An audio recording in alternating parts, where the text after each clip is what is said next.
नमस्कार, स्वागत छ एसटिएफ साप्ताहिक समाचारमा। प्रस्तुत छ सप्ताहभरिका प्रमुख गतिविधिहरू। पूर्व मुख्यमन्त्री पवन चामलिङले साप्ताहिक प्रश्न उत्तरमा एसकेएमले गरेको निर्दलीय चुनाव निर्णयले स्थानीय शहरी निकाय र पञ्चायत चुनावलाई पारेको प्रभावमाथि दिए आफ्नो अरान।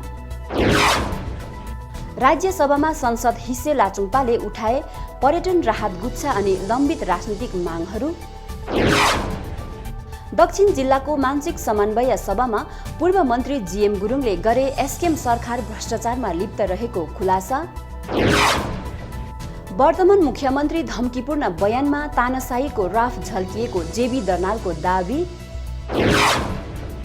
गेजिङ कलेज भवन निर्माणको मागमा उत्रेका अध्ययनरत विद्यार्थीहरूलाई राज्य पुलिसले गरे आदालतमा पक्राउ। अनि मुख्यमन्त्री पीएस गोलेको मङ्गरजुङ भूमि पूजन कार्यक्रम समापन भएकै दिन सोरेङमा अवस्थित आदिकवि भानुभक्तको मूर्ति अज्ञात व्यक्तिहरूद्वारा तोडफोड।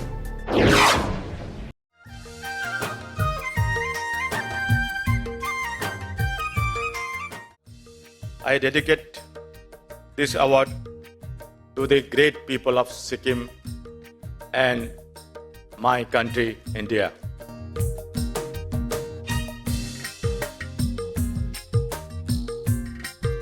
मेरे प्यारे देशवासियों, हमारे नॉर्थ ईस्ट की बात ही कुछ और है।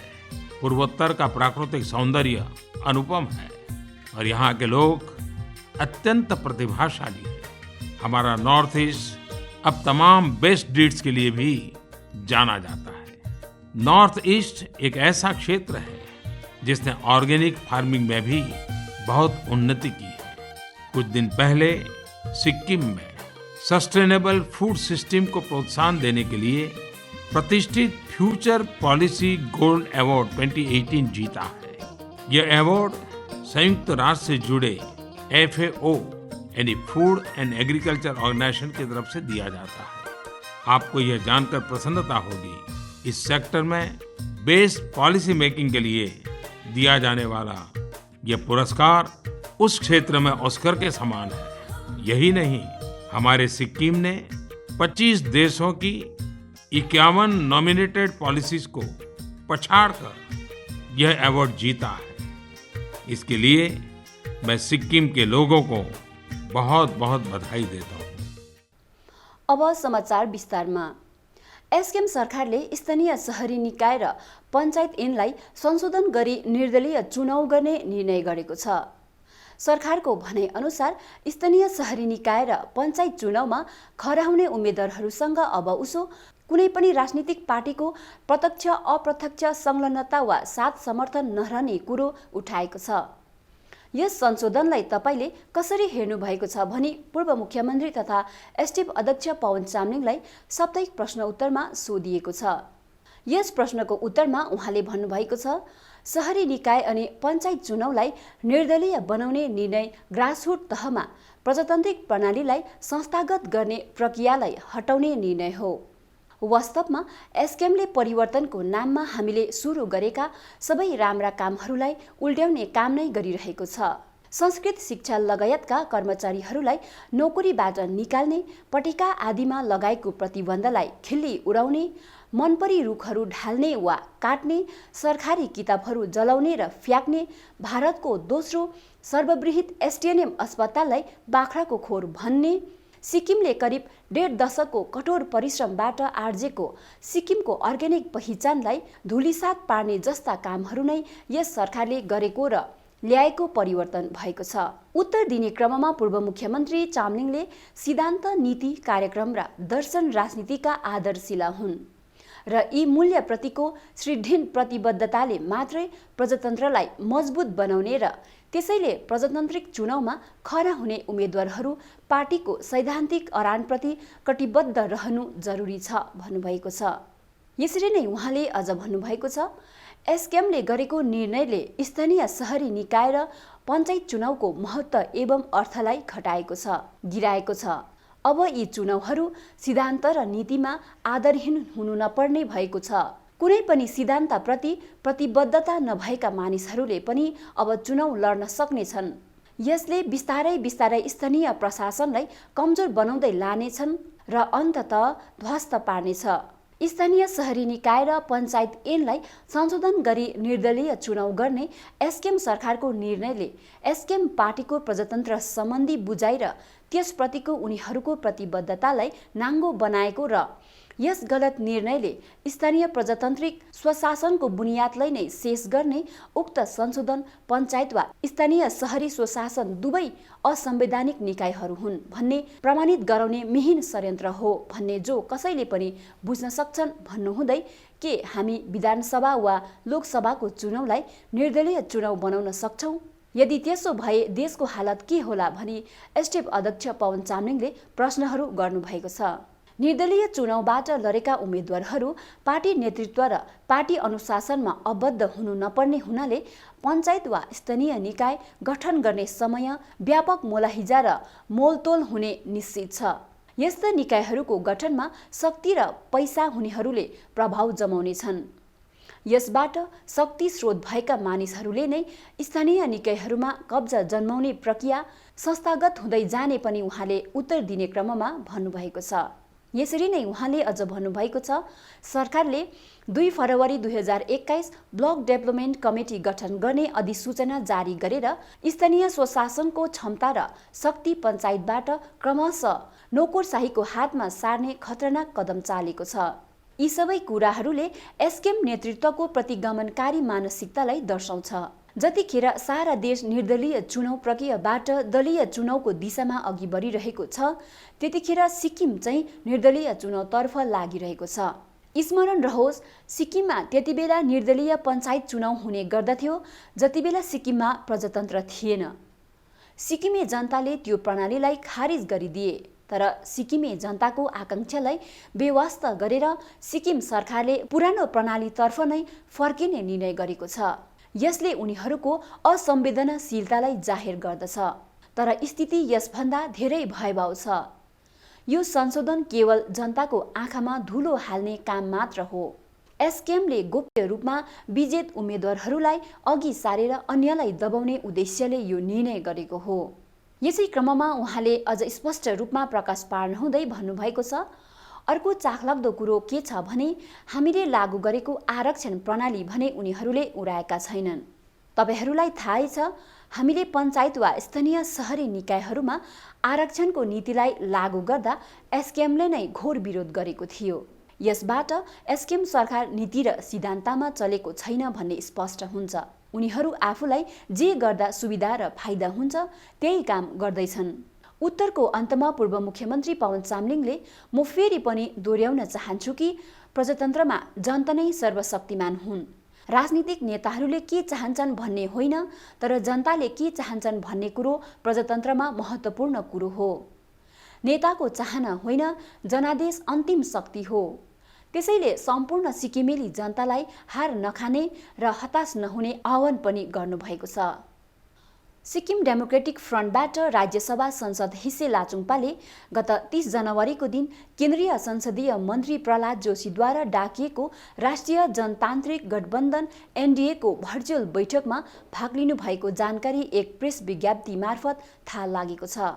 उक्त बैठकको अध्यक्षता प्रधानमन्त्री नरेन्द्र मोदीले गर्नुभएको थियो भने केन्द्रीय गृहमन्त्री अमित शाह, रक्षा मन्त्री राजनाथ सिंह, भाजपा अध्यक्ष जेबी नड्डा लगायत अन्य उपस्थिति थिए। बैठकमा सांसद लाचुङपाले बताउनु भए अनुसार एसडिएफ पार्टीले एनडीएलाई विगत 2014 देखि नै समर्थन गर्दै आइरहेको अनि भविष्यमा यो समर्थनलाई जारी राखिनेछ। बैठकमा अन्य मुद्दाहरू उठाउनुसँगै श्री लाचुङपाले केन्द्र सरकार समक्ष सिक्किममा पर्यटन क्षेत्रलाई पुनर्जीवित अनि सुदृढीकरण गर्न जम्मै सम्भव सहयोगहरू प्रदान गर्न पर्यटन सरोकारवाला अनि ट्रान्सपोर्ट सञ्चालकहरूलाई राहत गुच्छा प्रदान गर्न आग्रह गर्नुभयो। 1 फेब्रुअरीको दिन एसडिएफ पार्टीका वरिष्ठ उपाध्यक्ष तथा पूर्व मन्त्री जीएम गुरुङका अध्यक्षतामा नाम्ची पार्टी कार्यालयमा मानसिक समन्वय सभा सम्पन्न भएको छ। सभामा मूल रूपले पार्टीको स्थापना दिवस भव्यताका साथमा पालन गर्नका निम्ति क्षेत्र स्तरीय समिति र पार्टी संगठन विस्तारका निम्ति अन्य समिति गठन गर्ने विषयमाथि व्यापक छलफल गरिएको छ।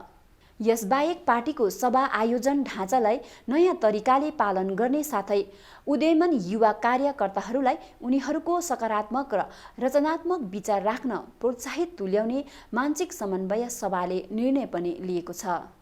पूर्व मन्त्री जीएम गुरुङले अध्यक्षताको आसनबाट सम्बोधन गर्ने क्रममा एसकेएम सरकार कसरी भ्रष्टाचारमा लिप्त रहेको छ भन्ने सत्यतालाई तथ्यका साथमा प्रष्ट गर्नुभएको छ। यसरी नै उहाँले एसडिएफ पार्टीको दक्षिण जिल्ला कार्यकारिणी समितिलाई पार्टीको भातृ संगठनलाई पुनर्गठन गरी समय सापेक्षित रूपमा पार्टीलाई अघि बढाउने सुझाव दिनुभयो। आफ्नो छोटो सम्बोधनको अन्त्यमा पार्टीका सम्पूर्ण कार्यकर्ताहरूलाई उत्साहित बनी एक अब्बल नेता पवन चामलिङको नेतृत्वमा रहेको एसडिएफ पार्टीमा सिक्किमे जनताको न्यायका निम्ति आफ्नो पक्षबाट योगदान दिने आह्वान पनि गर्नुभएको छ। मानसिक समन्वय सभामा महासचिव तोप्दा भुटियाले स्वागत भाषण, धन्यवाद ज्ञापन हरि गुरुङले राखे भने पूर्व विधायक विनोद राई, दक्षिण जिल्ला अध्यक्ष सीएल गुरुङले पनि आफ्नो विचार राखे। साप्ताहिक समाचारमा यो छोटो विश्राम।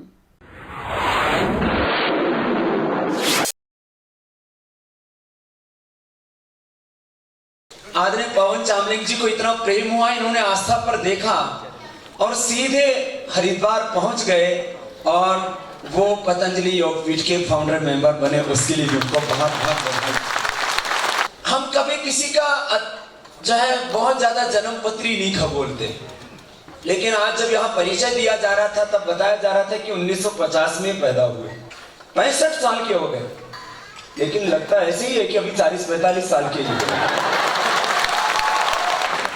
इतने स्मार्ट है, मुझे लगता है 100 साल तक ये हिलने वाले नहीं। अपने प्रांत को तो हमारे पवन चामलिंग जी बहुत अच्छे से संभाल रहे हैं। 25 साल का एक बहुत बड़ा रिकॉर्ड इन्होंने बनाया है, बहुत बहुत अभिनंदन। इतिहास पुरुष है। कुछ लोग इतिहास पढ़ते हैं, कुछ लोग इतिहास घड़ते हैं, इतिहास गढ़ने वाले व्यक्ति। हमारे पवन चामलिंग जी इतिहास पढ़ने वाले नहीं, इतिहास गढ़ने वाले हैं। अपने राज्य को तो संभालेंगे ही, गोरखालैंड के संघर्ष में भी वो साथ में खड़े होंगे।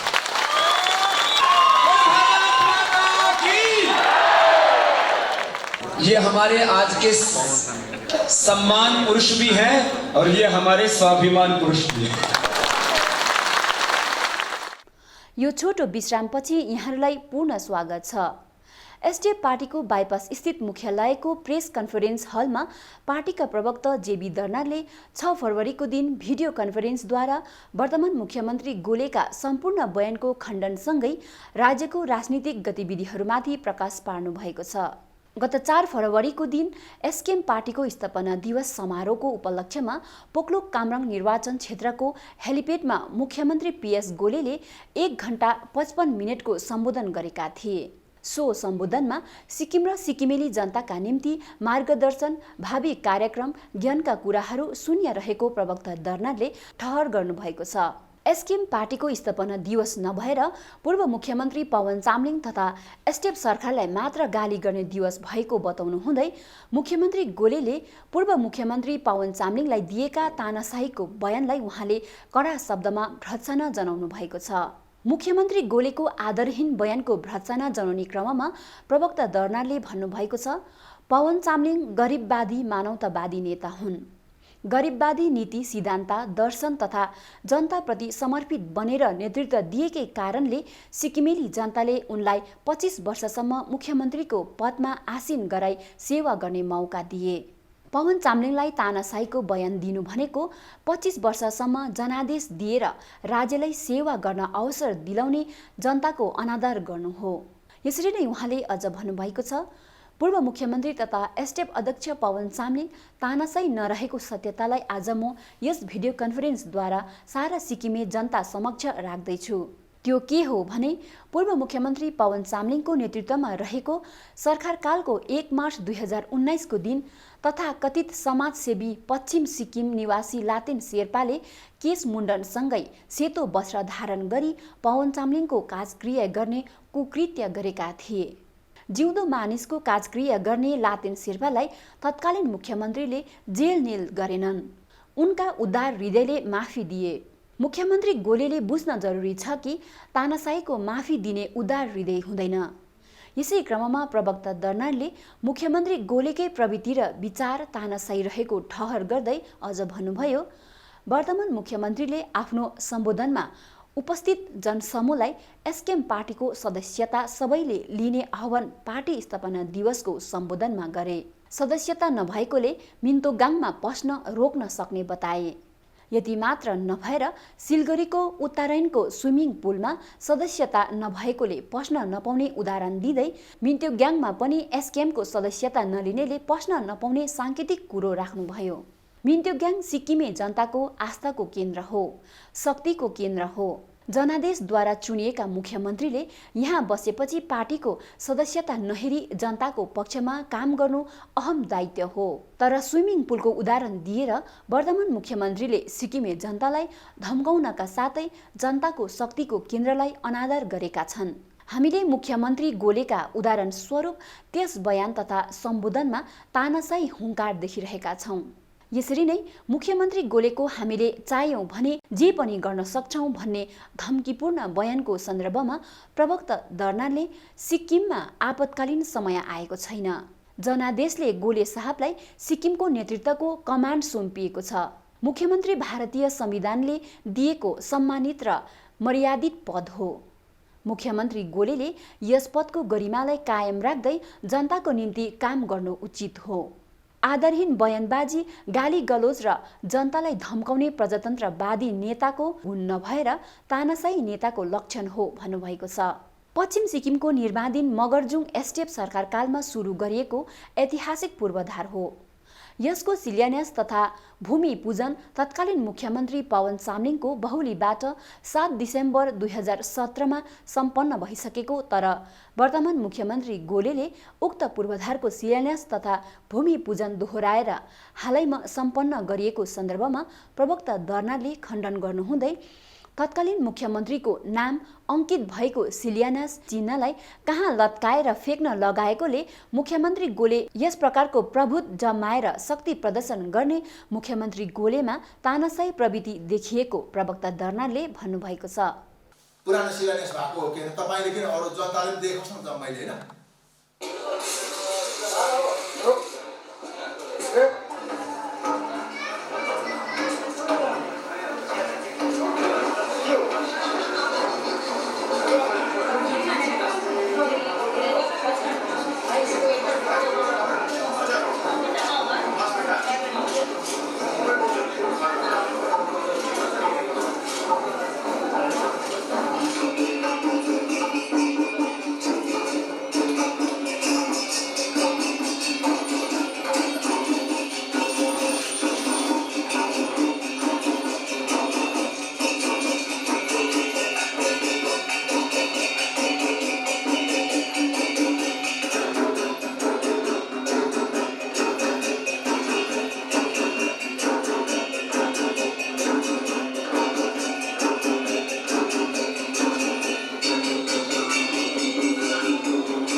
स्टडी सेन्टर बनाउनुपर्छ।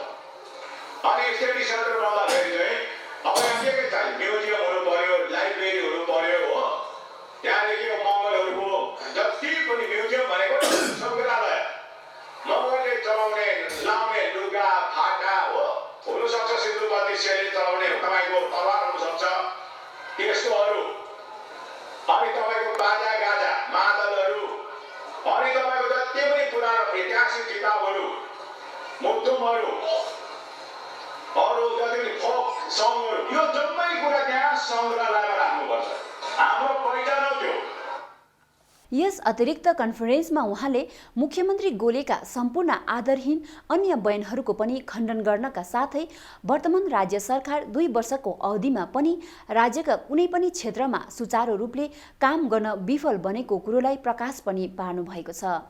शिक्षा, प्रशासनिक, आर्थिक, स्वास्थ्य आदि हरेक क्षेत्रमा काम गर्न एसकेएम सरकार पूर्ण रूपले विफल बनेको उहाँले ठहर गर्नुभयो। सोरेङ बीएड कलेजको भर्ना प्रक्रिया तथा गेजिङ कलेजको वर्तमान समस्यालाई उदाहरण स्वरूप दिनुहुँदै उहाँले एसकेएम सरकारको चरम विफलता भएको जनाउनु भएको छ। यसका साथै युवा वर्गको भविष्यसित एसकेएम सरकार र मुख्यमन्त्री गोलेले आफ्नो महत्त्वाकांक्षा पूर्तालका निम्ति खेलबाड गरिरहेको पनि उहाँले बताउनु हुँदै युवा वर्गदेखि लिएर सिक्किम र सिक्किमे जनता समेतको भविष्य अस्तित्व खतरामा पारेको अवगत गराउँदै सिक्किमे जनतालाई सचेत बन्ने आह्वान पनि गर्नुभएको छ। सिक्किम सरकारी कलेज गेजिङको भवन निर्माणको माग लिएर आन्दोलनरत विद्यार्थीहरूलाई अन्ततः सरकारले पुलिस लगाएर पक्राउ गरेको छ। विद्यार्थीहरू राज्य सचिवालयमा शिक्षा मन्त्रीसित भेट गर्ने माग गर्दै धरनामा बसेका थिए। विद्यार्थीहरू शिक्षा विभागका अतिरिक्त मुख्य सचिवसँग पनि भेट गरेर कलेज भवन निर्माणको प्रगतिबारे जान्न खोजिरहेका थिए। सङ्घर्षरत विद्यार्थीहरूले बताए अनुसार गत 1 दशकदेखि चलिरहेको गेजिङ सरकारी कलेजको आफ्नो भवन निर्माण गर्न विद्यार्थीहरूले माग गरिरहेका छन्। सरकारले मार्च 2020मा विद्यार्थीहरूलाई लिखित रूपमा कलेज भवन निर्माणको पहिलो चरणको काम 3 महिनाभित्र सक्ने वचन दिएको थियो। तर कोरोना सङ्कट र लकडाउनका कारण कार्यहरू सबै स्थगित भएको थियो। तर लकडाउन समाप्त भएको 6 महिना बितिसक्दा पनि पहिलो चरणको काम पनि सुरु नभएकोमा विद्यार्थीहरूले यस सम्बन्धमा राज्यका शिक्षा मन्त्री तथा अतिरिक्त मुख्य सचिवसँग भेट गरेर जानकारी लिन सचिवालयमा आएका थिए। विद्यार्थीहरूको आरोप छ विद्यार्थीहरूले अनेक कोसिस गर्दा पनि शिक्षा मन्त्रीले भेट गर्न चाहेनन्। पछि काम गर्न बाधा दिएको आरोपमा अध्ययनरत विद्यार्थीहरूलाई आदालतमा पुलिसले पक्राउ गरेको छ। सरकार तथा प्रशासनको उदासीनता र बर्बर दमनको सर्वत्र अनि सर्वस्तरमा व्यापक विरोध भइरहेको छ। पवन चामलिङको नेतृत्व कालमा रहेको विगत 25 वर्ष सिक्किमको स्वर्णिम युग थियो। समावेशी राजनीति सिद्धान्तको प्रतिफलले राज्यको सर्वाङ्गीन विकाससँगै भाषा, कला, साहित्य, संस्कृतिको संरक्षण र सम्वर्धन भइरह्यो।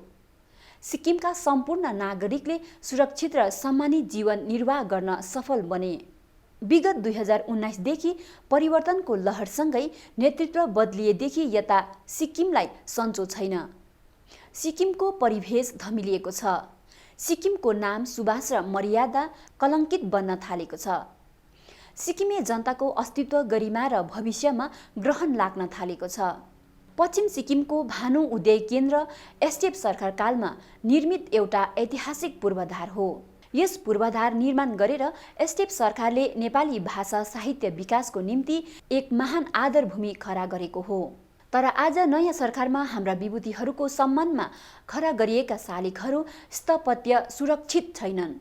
पश्चिम सिक्किमको सोरेङ स्थित भानु उद्यानमा अवस्थित आदिकवि भानुभक्तको मूर्ति गत 31 जनवरी 2021को दिन अज्ञात व्यक्तिहरूबाट तोडफोड गरिएको र स्थानीयहरूले भग्न मूर्तिलाई पूर्ण जोडेर राखेको खबरले सिक्किमे समाजलाई चिन्तित तुल्याएको छ। वर्तमान मुख्यमन्त्री गोलेको मगरजुङ भूमिपूजन कार्यक्रम सम्पन्न भएकै दिन आदिकवि भानुभक्त आचार्यको मूर्ति तोडफोड हुनु चिन्ताको विषय बनेको मानिसहरूले विचार व्यक्त गरेका छन् भने मूर्ति तोडफोड गर्नेहरूलाई पुलिसले आजसम्म पक्राउ गर्न सकेको छैन। जनस्तरमा पुलिसको निष्क्रियता र सरकारको उदासीनता प्रति आक्रोश सल्किरहेको देखिन्छ। यस प्रकारको कुकृत्यले सिक्किमेली समाजलाई ठूलो क्षति पुग्न गएको छ। राज्यमा असामाजिक तत्त्वहरूलाई हावी हुन नदिने ठूलो दायित्व नेतृत्व पंक्ति तथा राज्य सरकारको हो। तर विगत 2 वर्षदेखि यता राज्यमा भइरहेको अनेकौं यस्ता घटनाहरूले वर्तमान सरकार सिक्किमलाई सम्पूर्ण रूपले सुरक्षित र मर्यादित राख्न विफल बनेको पुष्टि भएको छ। एसटिएफ साप्ताहिक समाचारमा आजलाई यति नै। हेर्दै गर्नुहोला एसटिएफ साप्ताहिक समाचार।